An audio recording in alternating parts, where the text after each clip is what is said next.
Also, at least 25 people have died now in those Australia wildfires. That's according to fire officials in New South Wales. We told you briefly last night about one Springfield nonprofit lending its support. That group, of course, is Convoy of Hope, as it always reaches out. Our David Chasanoff joins us tonight with this report for us. He met with the group's spokesperson earlier today. David, how is the group going to help out over there in Australia? Well, David, here's the catch. Convoy has already been helping. They opened an office in Australia late last year.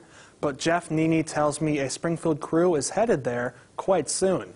It's going to be a small team, probably 2 people. If we need to send more in the future, we're prepared to do that. But the biggest thing right now is to get that Australian team up and running.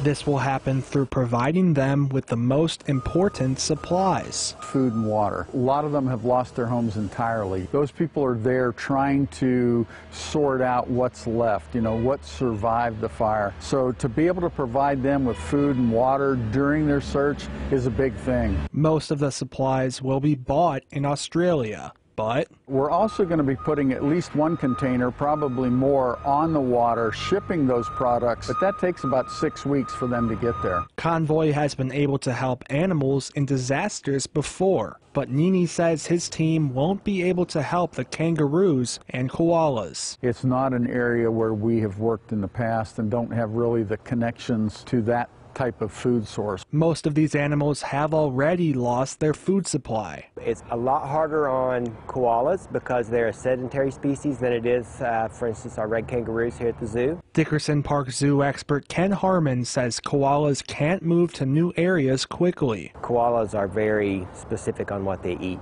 If their food supply is burned, their fate is pretty well sealed. Kangaroos are adaptive, but they're still suffering the consequences. Their main problem will be habitat loss. First off will be starvation. It will also affect reproduction. They will be able to repopulate as long as there's a food supply. Harmon says this wildfire has set Australia back decades. He says animals are important to its ecosystem and that people should try helping in any way they can.